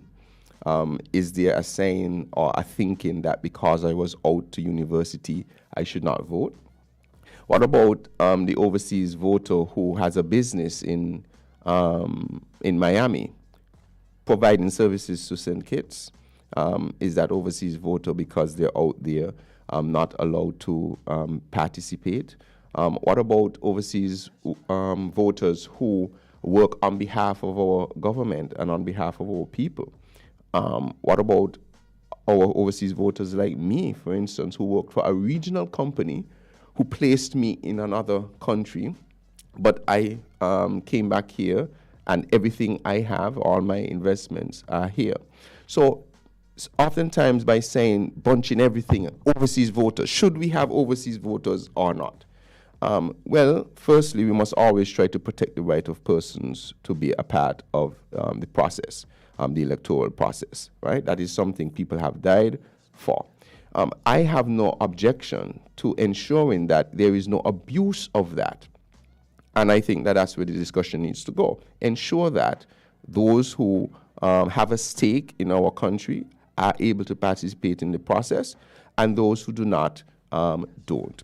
I did some analysis for the developed countries in this world, and there is no push in any developed nation that I'm aware of to minimize the number of people who vote. They have made it easier for their expats to participate in the process, even vote where they presently live, even though they do not live in the country. Canada has expanded it, the UK has expanded it, the United States has expanded it. And so when we have these discussions, let us have it in a wholesome view, not because we're trying to achieve a specific political agenda, but we're trying to identify, well, what is the grain? What is the grain of where the world is? Not only that, what is the spirit? And the that spirit. we're trying to foster through our elections and who we're trying to... Absolutely.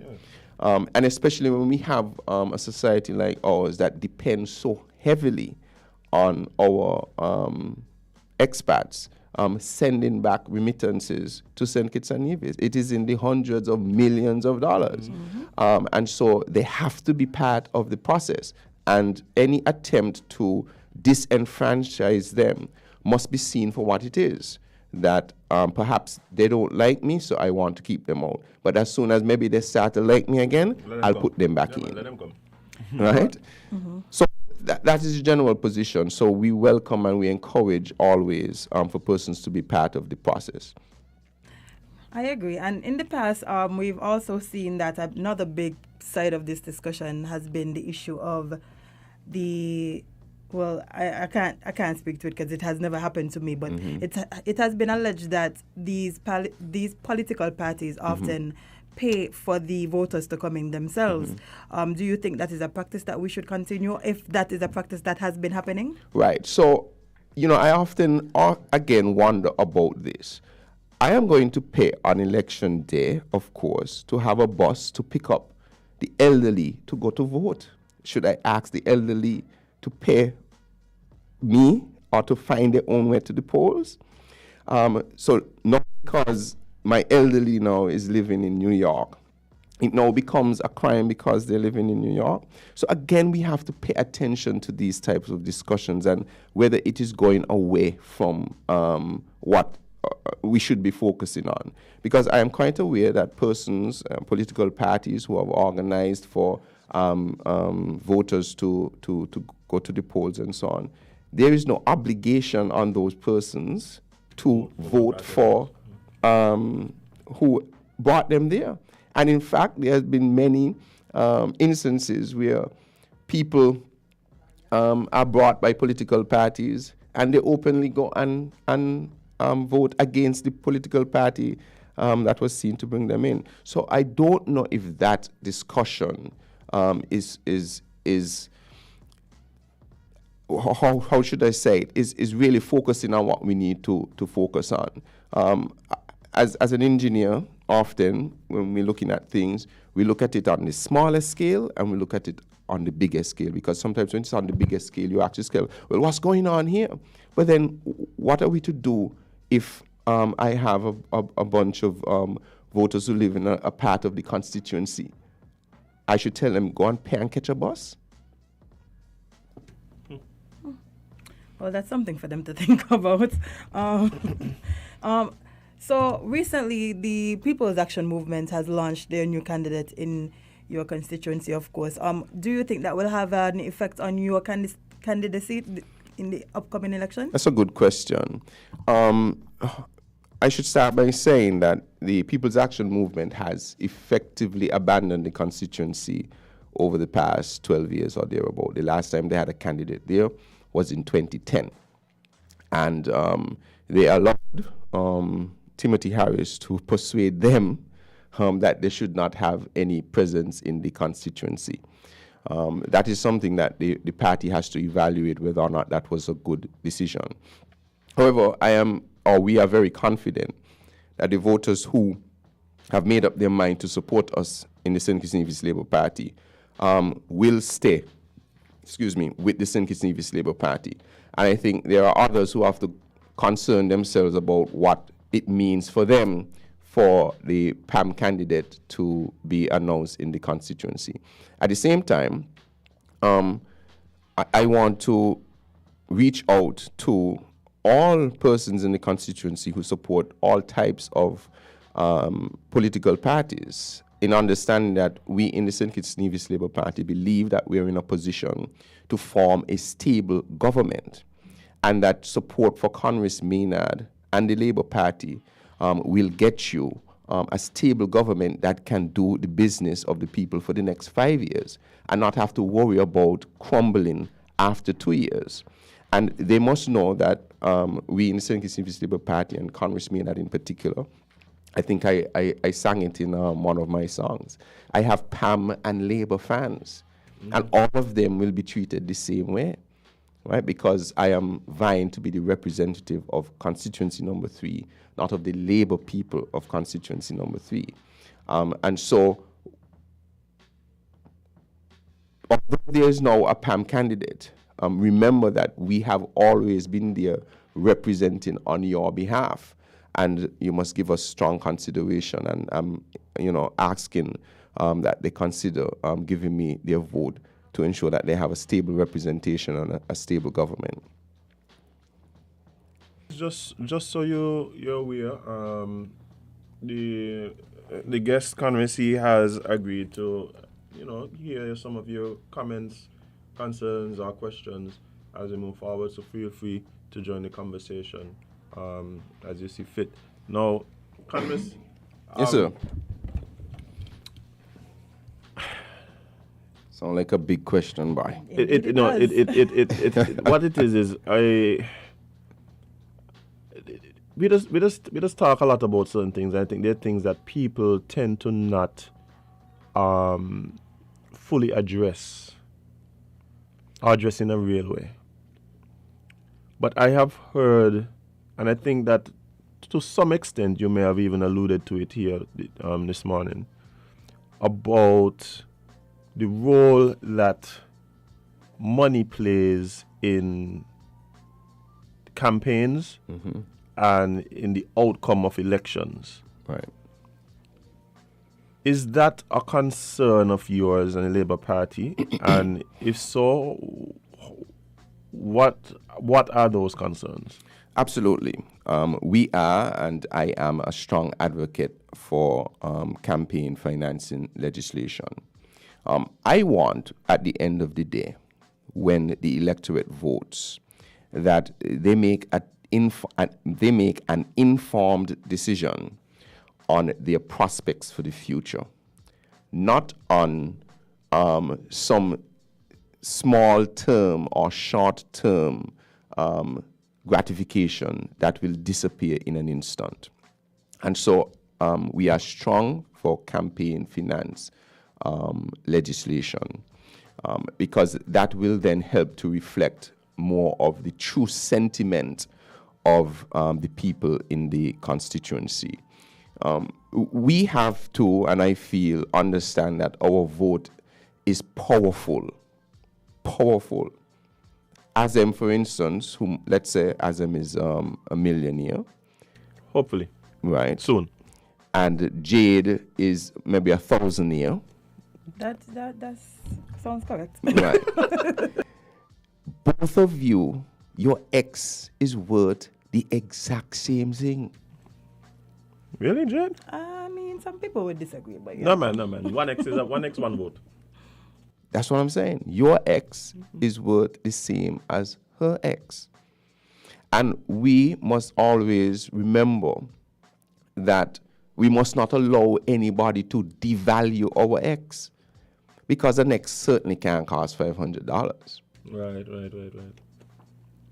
When that cannot sustain you or improve your living condition. Until the next time you ask to drop another X. Right. So we have to value our ex. We have to remember the collective power of our exes. I keep telling folks, if politicians understand that that group of 100 people are only making a decision on his or her past performance, or his or her policies, or his or her promises, then that politician will do everything in his or her power to make sure that his performance, her performance, or his policies or her policies will excite those 100 voters. Right. The benefit of that is what the people will get. You will get someone who is now focused on performance. But if those 100 people have said, okay, we just want $500, well, why does the politician have to perform? Right. Give you what you want and move on. And wait until the next time. And so we've seen a lot of that, for instance, in the constituency. A lot of instant gratification before the last election, but then disappearance thereafter. Absence. Because there's this thinking that I can come today and do the very same thing. X and our collective X's are powerful. When we decide as a people we're going in a particular direction, it doesn't matter what a government or a politician brings. We're saying we're sticking together. You have not performed. We're going to go in the next direction. And so, yes, we are concerned about that, but we are going to have to go further with our integrity agenda and look at campaign financing legislation. I've looked at some around the globe, in Singapore, even in close by Jamaica and so on. And we have to get there. It is imperative to ensure that the people are getting the government or the choices of members of parliament that are for their best interests. Well, Konris, a lot of times when we start talking about campaign financing, we look at it from the angle that you just touch squarely, right? A lot of times, though, we do not speak about the inference that some of the money that is spent on campaign also goes to candidates. And how does that play into the entire political system? Is that something that is expected? Bear in mind, I've had conversations with people in private about these types of things. They say, well, if you want a man go run and the man lose, then what he got? Right. You understand? And well, they give him 4 million. He used to for the campaign 2 in case anything. You understand? Is this something that again, just ask you straight up as a candidate? Is something that happen? And if it happens, should it? And how do we navigate that those occurrences to ensure the integrity of the entire electoral process? Right. Very, very good question. I'm glad you asked that, because when you started, I was gonna carry it there. So let me just say very clearly, I have never received a single personal dollar for my well-being from politics or from a political party. Never. Right? That is something that I find very interesting over the years, because I have heard, I'm sure you have heard the egregious figures.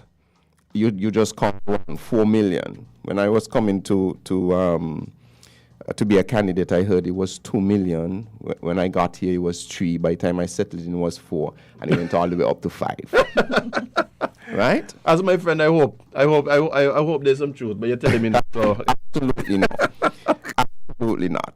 No, that is a good point in terms of whether that should be happening and so on. One of the things within the St. Kitts-Nevis Labour Party that we do as part of the process, we have to declare what our financial position is, such that we are not open, or persons are not open to undue influence in any way. We want to make sure that people are stable and not bankrupt.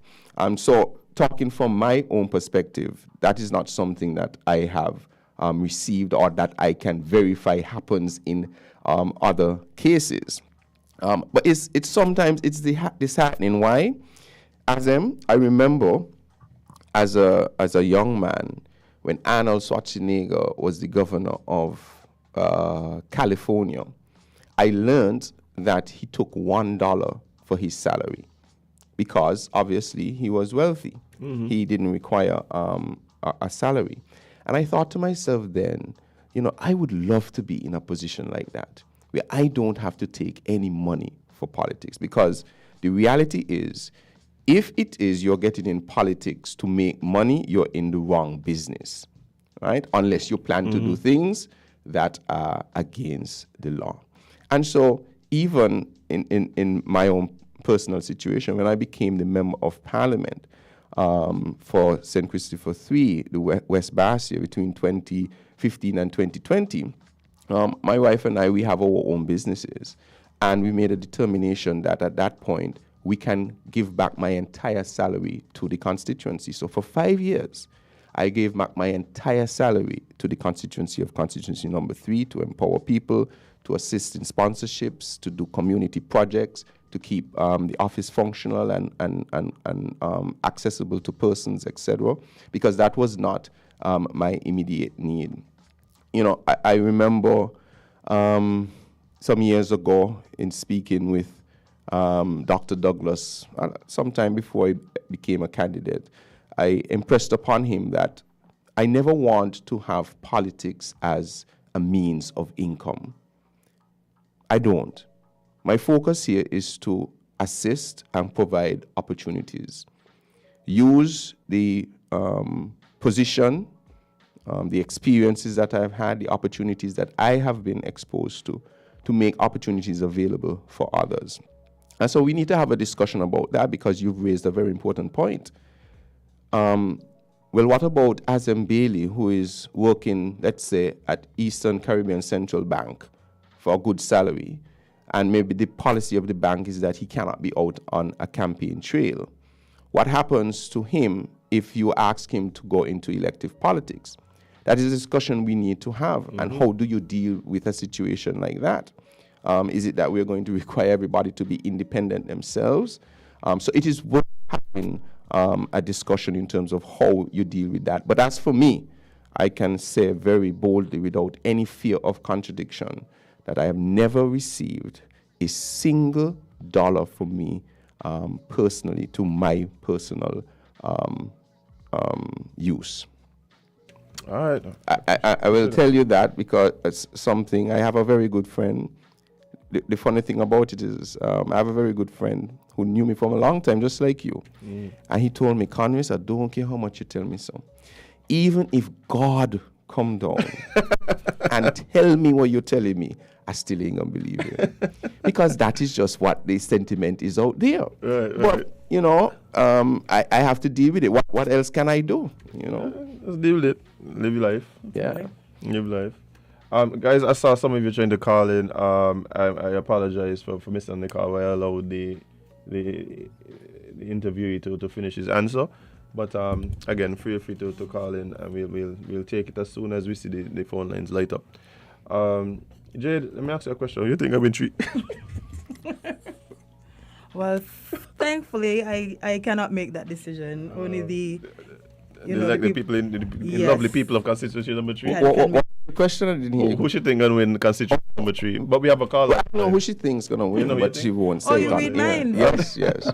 As a politician, you learn to, even if somebody tell you blue, you know what they're saying. Indeed. Yeah. But we have a call on the line. Good morning, caller. You're live on Island T. Good morning, host. Good morning, Konris. How are you doing? I'm well, thank you very much. Good morning to you. I've been listening to you for a short moment, not Yes. as long as I would like to, but what I did not hear you mention is your readiness to join forces, to put legislation in place to protect the people from the politician. The politician is employed by the people. Right. They get 5 years, one time, without any probation. What I would like to see is a legislation passed so the people can pull back that politician as a servant within a parameter before 5 years. We also need protection for the ministers, the servant of the people. We need protection for them from the prime minister, who have so much power. Until you have these protection across the board, like employer, employee, and probation effect, we're not going to go anywhere. Because after 5 years, you're taking away 5 years from a man. 5 years is a long time. If a judge sentences you for 5 years in jail, under the condition of which you think you're going the right direction, and he asks you to turn, and you wind up your glass and you pass him, like you never see him before, and you skin up your nose because you know you have 5 years, and you're ready to prowl on him for another 5 years after that is finished.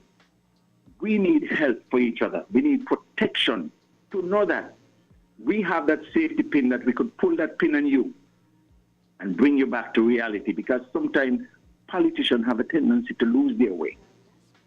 And you say, you have not collected a dime, a salary. I joined the club, I don't believe you. Have a good day. Not a salary, I said, because I obviously received a salary in Parliament, which I gave back to the community. But yes, no matter what anyone says, I stick with that. I've never, ever received any personal, and I made it my point. I will go further to say this, when I had my interview with Dr. Denzel Douglas before I became a candidate, I told him something very specific. I don't mind saying this publicly. I told him, in this process of selecting a candidate, you must know, I do not require anything from you to become a candidate. Right. Secondly, I do not require anything from you to not become the candidate. So when you're making your decision, bear that in mind, right? And so I challenged the caller to prove me wrong otherwise. But he made a very important point, though, which is to deal with what is called recall. And I think he would have missed the first part when we talked about having to deal with constitutional reform to ensure that if you have a prime minister in a situation like this where there are no checks and balances within his own cabinet, we need to examine our constitution as to how we will deal with those particular situations. And this will be lumped into that in terms of having a discussion as to whether there is need for a recall mechanism in our type of parliamentary system. Right. And so that is certainly on the table. Yeah, Konris, we actually have someone else trying to join the conversation. Good morning, caller. You're live on Island T. What's up? Yeah, good morning, Konris. Good morning. Good morning. And to the other two young people here. You said something a while ago that catch my attention. You said that young people who have a desire to build a home, you all will help them with material. I guess they will have to have the land. They must have the land before they can build. But if they do get the land, would you be able to help them to get the land? If not, and they have the land on their own, would you police the handing over this material to make sure that the material don't go to other places other than what it is intended for? That's my question. Right. Absolutely. Let me explain that. So, for instance, in when you go to build, there are different phases that you must pass by the building board. Ideally, every phase of construction, you're supposed to be checked off before you continue. And so in this program, you will establish these phases. So there will be a phase called, for instance, foundation. Right. So you will only be given the material for the foundation. If that is not completed in the way that it needs to be completed, you can't move forward. You can't move forward. Right. So that is already in our system, but a program like this will definitely be policed in that way. And of course, yes, obviously, the procurement of land will have to be the first stage of ensuring that we empower the people with land. Let me go a little further because there are two important issues I didn't bring up. We close at 10, right? So I need to say it very quickly. With respect to the same housing revolution, one of the things we want to get our country to is to become a green energy state. And so what we want to look at is how it is we can contribute to our state being the first green energy state in the region. That will include, for instance, providing concessions on green energy equipment, solar panels, and so on, that you can generate electricity and eventually effectively sell it back to the government. Because you may have solar energy that you produce in a day more than you can use. You put it back in the grid, you either get a credit or you get a reversal on your meter. Right, so that is something that I'm very passionate about as well, because I want to see St. Kitts become the first independent, green energy independent state. We can do it. We have the resources to do it. We're small enough to achieve it and become an example of the region and the world. And I'm surprised. I thought you were going to ask me as a big entertainer about entertainment, unless you have lost all hope. In that, I don't think we've lost all, but it's dwindling. But you must be rest assured that is going to be a critical component of not only for my constituency but for the country as a whole, because that is a emerging market that we must take advantage of. Again, the same thing like with sports. We have immense talent, right, to accomplish and achieve anything we want with respect to the entertainment industry, but we do not have a framework and resources that allows that to be viable. ASEM, for instance, shouldn't have him to pay huge duties and taxes on equipment. Musicians should not be having to do that. That is bona fide, registered entertainers and practitioners. We must understand and take entertainment seriously, just as we take tourism seriously, just as we take agriculture and housing seriously. Our government, the St. Kitts Labour Party administration in government, will say, we are going to invest in the entertainment industry. We are going to make it another arm of how we are going to move our country forward. So I just wanted to drop that in before our time ran out. Understood, man. Understood. And unfortunately, the time has come to an end. Konris, it's always a pleasure when we link up. The sippers just have a good time when you come and join us here on Island Tea. And, you know, I know at this particular time you must have a lot going on. Absolutely. So we're grateful for the, you know, taking the time and coming to hang out with us this morning, man. No problem. It was my pleasure to be here, and I just want to leave by by taking the opportunity to encourage those in constituency number 3 to vote for Konris Maynard by the hand, and in every other constituency where there's a Labour candidate, you vote for the hand. This is a serious election.